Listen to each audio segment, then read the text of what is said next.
دوستو آخرکار وہی ہوا جس کا ڈر تھا۔ وہاں پر زارا جو کہ حنان کے انتظار میں بیٹھی ہوئی ہوتی ہے، جس کی وجہ سے وہ سوچ رہی ہوتی ہے کہ آخر حنان کیا کر رہا ہے۔ وہاں پر حنان اپنے کام میں بزی زارا اور زارا کی ماں کی بربادی کے پیچھے پڑا ہوا تھا، جس کی وجہ سے حنان نے جا کے ان کے سارے دکان بیچ دیے اور اگلے ہی دن حنان سارے پیسے لے کر وہ باہر ملک چلا گیا۔ دوسری طرف زارا جو کہ بار بار حنان کو کال ٹرائی کر رہی تھی، جس کی وجہ سے وہاں پر حنان کا نمبر بند جا رہا ہوتا ہے۔ یہ سب کچھ دیکھ کر زارا کا دل بہت ہی گھبرا جاتا ہے۔ زارا کی ماں اس کے پاس آتی ہے اور بولتی ہے کہ حنان نے تم سے کانٹیکٹ کیا یا نہیں۔ وہاں پر زارا گھبرائی ہوئی وہاں پر بیٹھی ہوتی ہے، جس کی وجہ سے وہ اپنی ماں کو بولتی ہے کہ حنان کا نمبر بند جا رہا ہے۔ یہ بات سنتے ہوئے وہاں پر زارا کی ماں اسے غصے میں بولتی ہے، مجھے پتا تھا کہ حنان فراڈی ہے اور وہ تم سے دھوکہ ہی کرے گا، تو آخرکار تم نے ایسا کیوں کیا؟ جبکہ میں نے تمہیں بولا تھا کہ حنان سے وہ فائل لے کے آؤ، تو تم نے وہ فائل کیوں نہیں لی؟ وہاں پر زارا اپنی ماں سے زبان چلانا شروع کر دیتی ہے، جس کی وجہ سے وہاں پر زارا کی ماں اسے تھپڑ مارتی ہے اور بولتی ہے میرے ساتھ پولیس اسٹیشن چلو۔ وہاں پر زارا کی ماں زارا کو لے کر پولیس اسٹیشن آ جاتی ہے۔ وہاں پر بیٹھ کر وہ انسپیکٹر سے FIR درج کروا دیتے ہیں حنان کے خلاف۔ یہ سب کچھ دیکھ کر وہاں پر زارا کا دل گھبرا جاتا ہے، جس کی وجہ سے زارا اپنی ماں کو بولتی ہے کہ ماں آپ ایسا نہ کریں، میں حنان سے محبت کرتی ہوں۔ یہ بات سنتے ہوئے وہاں پر زارا کی ماں اسے تھپڑ مارتی ہے اور اسے بولتی ہے کہ تمہاری محبت کی وجہ سے میری تباہی اور بربادی ہو چکی ہے، تم ابھی کے ابھی میرے گھر سے نکل جاؤ اور یہاں سے چلی جاؤ۔ وہاں پر پھر زارا روتے ہوئے ولید کے گھر آ جاتی ہے۔ وہاں پر ولید جب زارا کو دیکھتا ہے وہ حیران رہ جاتا ہے اور بولتا ہے کہ زارا آخر ہوا کیا ہے اور تم کیوں رو رہی ہو؟ وہاں پر زارا رو رہی ہوتی ہے اور بولتے ہے کہ ولید میری ماں نے مجھے گھر سے نکال دیا ہے، حنان ہمیں لوٹ کر پتہ نہیں کہاں چلا گیا ہے۔ یہ بات سنتے ہوئے وہاں پر ولید بولتا ہے کہ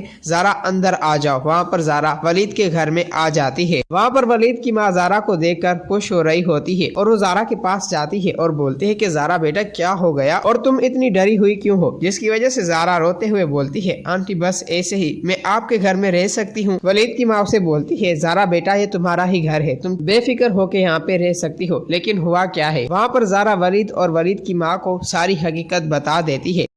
وہاں پر ولید اپنی ماں کے پاس آتا ہے اور اسے بولتا ہے کہ ماں اب آپ کی طبیعت کیسے ہے؟ وہاں پر نرگس ولید کو بولتی ہے میری طبیعت بالکل ٹھیک ہے ولید، آخر میں تم سے ایک بات شیئر کرنا چاہتی ہوں۔ یہ بات سنتے ہوئے وہاں پر ولید بولتا ہے جی ماں بولو آپ کیا بولنے چاہتے ہو؟ وہاں پر ولید کی ماں اسے بولتی ہے کہ میں بیٹا بہت ہی پریشان آ چکی ہوں، کیونکہ میں اب اپنے آپ کو اکیلا محسوس کر رہی ہوں، تم اب شادی کر لو۔ یہ بات سنتے ہوئے وہاں پر ولید بولتا ہے اپنی ماں کو ماں میں بھی یہی سب کچھ سوچ رہا تھا، بس آپ شادی کی تیاریاں شروع کرو۔ دوستو اگر آپ لوگوں کو یہ ویڈیو اچھی لگی ہے تو اس ویڈیو کو لائک کریں۔